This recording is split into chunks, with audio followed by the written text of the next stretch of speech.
Syro Malabar സഭ എറണാകുളം അങ്കമാലി അതിരൂപതയിൽ ഏകീകൃത കുർബാന നടപ്പാക്കണമെന്ന synod തീരുമാനത്തിനെതിരായി നിലപാടെടുത്തവരെ പുറത്താക്കണം എന്നാവശ്യം. മെത്രാൻമാർക്ക് മഹറോൺ ശിക്ഷ നൽകി സഭയിൽ നിന്ന് പുറത്താക്കണമെന്ന് കാത്തലിക് നസ്രാണി അസോസിയേഷൻ ആവശ്യപ്പെടുന്നു. CNA അതിരൂപത ആസ്ഥാനത്ത് പ്രതിഷേധവും സംഘടിപ്പിച്ചു. വിവരങ്ങളുമായി ബീന റാണി ചേരുന്നുണ്ട്. ബീന, ഇത് കൃത്യമായി പറഞ്ഞാൽ വിമതർക്കെതിരെ നടപടിയെടുക്കും എന്നുള്ളത് നേരത്തെ തന്നെയുള്ള തീരുമാനമാണ്. അത് പ്രത്യേകിച്ചും മാർപ്പാപ്പ നേരിട്ട് എടുത്തൊരു തീരുമാനത്തിൽ നടപ്പാക്കുന്നു എന്ന രീതിയിലാണ് അത് അവതരിപ്പിക്കപ്പെട്ടത്. എന്തായാലും ഏകീകൃത കുർബാന നടപ്പാക്കണമെന്ന സിനഡ് തീരുമാനത്തിനെതിരായി നിലപാടെടുത്തവരെ പുറത്താക്കണമെന്ന് ഇപ്പോൾ ഈ ആവശ്യം ഉയർന്നിരിക്കുന്നുണ്ടല്ലോ. ഈ കാത്തലിക് നസ്രാണി അസോസിയേഷന്റെ ഭാഗമായി അവർ ഏത് രീതിയിലാണ് ഇതിൽ പ്രതിഷേധം അറിയിക്കുന്നത്? ലക്ഷ്മി, കഴിഞ്ഞ ദിവസം ഈ എറണാകുളം അങ്കമാലി അതിരൂപതയിലെ കുർബാന തർക്കം പരിഹരിക്കുന്നതിന് വേണ്ടി മാത്രമായി സിനഡ് ചേർന്നിരുന്നു. ആ സിനഡിലാണ് ഇത്തരത്തിൽ നേരത്തെ bishop major archbishop Raphael Thattil പുറത്തിറക്കിയ ഒരു സർക്കുലറിനെതിരെ 5 മെത്രാന്മാര് പ്രതിഷേധം ഉയർത്തിയത്. അതായത് അവരാവശ്യപ്പെട്ടത്, നേരത്തെ ഒരു സർക്കുലർ ഇറങ്ങിയിരുന്നു. അതായത് ജൂലൈ 3-ന് ശേഷം ഏകീകൃത കുർബാന നടപ്പാക്കാത്ത വൈദികരെ എല്ലാം പുറത്താക്കുമെന്നായിരുന്നു ആ സർക്കുലറിൽ ഉണ്ടായിരുന്നത്. അതിനെതിരെയാണ് ഈ 5 മെത്രാന്മാർ പ്രതിഷേധ സ്വരം ഉയർത്തിയത്. സിനഡ് ചേരുന്നതിന് മുൻപ് തന്നെയാണ് ഇത്തരത്തിലൊരു സർക്കുലർ പുറത്തിറങ്ങിയതെന്നടക്കമുള്ള കാര്യങ്ങൾ ഉയർത്തി ഇവർ പ്രതിഷേധിക്കുകയായിരുന്നു. വിമത വിഭാഗത്തോട് സംസാരിച്ച് ചർച്ചകളിലൂടെ പ്രശ്നം പരിഹരിക്കാൻ ഒരു അവസരം വേണമെന്ന് ഇവർ ആവശ്യപ്പെടുകയായിരുന്നു. ഇതിനെതിരെയാണ് ഇന്ന് കാത്തലിക് നസ്രാണി അസോസിയേഷൻ രംഗത്ത് വന്നിട്ടുള്ളത്. അതായത് ഏകീകൃത കുർബാന നടപ്പാക്കണമെന്ന സിനഡ് തീരുമാനത്തിനെതിരായി നിലപാടെടുത്ത മെത്രാന്മാർക്ക് മഹറോൺ ശിക്ഷ നൽകി പുറത്താക്കണം എന്നൊരു ആവശ്യം ഉന്നയിച്ചാണ് ഇവരിന്ന് CNA അതിരൂപത ആസ്ഥാനത്ത് ഒരു പ്രതിഷേധം സംഘടിപ്പിക്കുന്നത്.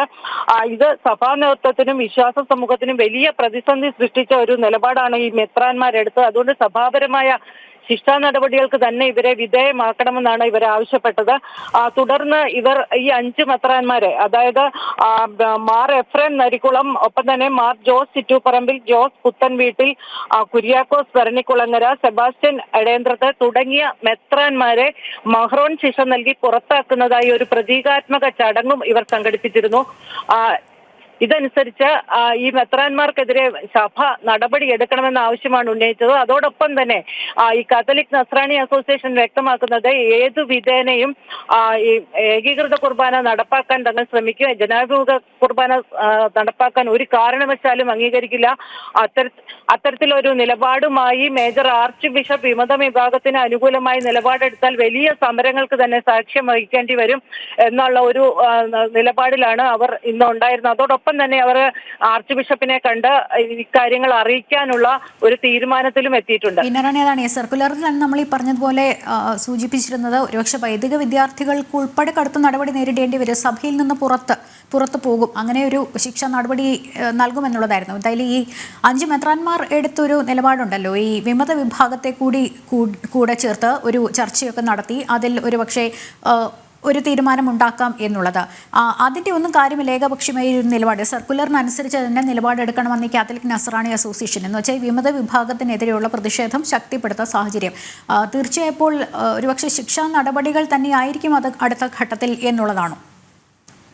തീർച്ചയായും ഔദ്യോഗിക വിഭാഗം അല്ലെങ്കിൽ സിറോ മലബാർ സഭ മേജർ ആർച്ച് ബിഷപ്പിന്റെ ഭാഗത്തു നിന്ന് ഉള്ള ഒരു നിലപാട് തീർച്ചയായും ഏകീകൃത കുർബാന നടപ്പാക്കണം. കാരണം അത് വത്തിക്കാൻ നിർദ്ദേശിച്ചിട്ടുള്ളതാണ്. വത്തിക്കാനിലെത്തി മാർപ്പാപ്പയുമായി ഇതുമായി ബന്ധപ്പെട്ട് ചർച്ച നടത്തിയതിനെ തുടർന്നാണ് അത്തരത്തിലൊരു സർക്കുലർ പുറത്തിറങ്ങിയത്.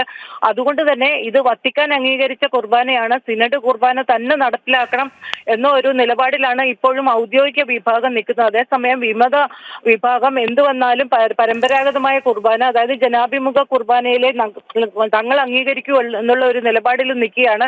അതിനിടയിലാണ് ചില മെത്രാന്മാർ ഇത്തരത്തിൽ വിമത വിഭാഗത്തിന് അനുകൂലമായ നിലപാടുമായി രംഗത്ത് വന്നിട്ടുള്ളത്. ഇതോടൊപ്പം മറ്റൊരു കാര്യം, ഇന്ന് ഇരിങ്ങാലക്കുട രൂപതയിലെ 89ഓളം വൈദികർ ഒപ്പിട്ട ഒരു കത്ത്, ഒരു വിയോജനക്കുറിപ്പ് പുറത്തിറങ്ങി. അതായത് സർക്കുലറിനെതിരെയുള്ള വിയോജനക്കുറിപ്പാണ്. അതിൽ അവർ പറയുന്നുണ്ട്, നിയമസംഹിത അനുസരിച്ച് മെത്രാന്മാരെ പുറത്താക്കാനുള്ള ഒരു അനുവാദമോ അല്ലെങ്കിൽ ഒന്നും സഭയ്ക്കില്ല. അതുകൊണ്ട് ഈ സർക്കുലർ അനുസരിച്ച് കാര്യങ്ങൾ നീക്കാൻ പാടില്ല, അതുമായി ശക്തമായി വിയോജിക്കുന്നു എന്ന ഒരു വിയോജനക്കുറിപ്പ്, അതായത് 89 മെത്രാൻമാർ ഒപ്പിട്ട ഒരു വിയോജനക്കുറിപ്പാണ് ഇന്ന് പുറത്തിറങ്ങിയിട്ടുള്ളത്. ഇതിന്റെ എല്ലാം പശ്ചാത്തലത്തിലാണ് ഇന്ന് കാത്തലിക് നസ്രാണി അസോസിയേഷൻ, അത് ഇതിൽ തന്നെ ഒരു വിഭാഗമാണ്, ഔദ്യോഗിക വിഭാഗത്തിൽ തന്നെ മറ്റൊരു വിഭാഗമാണ് അവർ രംഗത്തെത്തിയിട്ടുള്ളത്. അതുമായി ശക്തമായ പ്രതിഷേധം സംഘടിപ്പിക്കാനും നിരാഹാര സമരം അടക്കമുള്ള കാര്യങ്ങൾ ചെയ്യാനുമാണ് അവർ തീരുമാനിച്ചിട്ടുള്ളത്. എന്തായാലും കൂടുതൽ സംഘർഷങ്ങളിലേക്ക് ഇത് നീങ്ങുമെന്ന് ഉറപ്പായി. കാരണം ഈ വിമത വിഭാഗം അല്ലെങ്കിൽ അൽമായ മുന്നേറ്റവും ഒപ്പം തന്നെ ഏതാണ്ട് 400ഓളം വൈദികരും ജനാഭിമുഖ കുർബാന വേണമെന്ന നിലപാടിൽ ഇപ്പോഴും ഉറച്ചു നിൽക്കുകയാണ്. ശരി, ബീന റാണിയാണ് വിവരങ്ങൾ നൽകിയത്.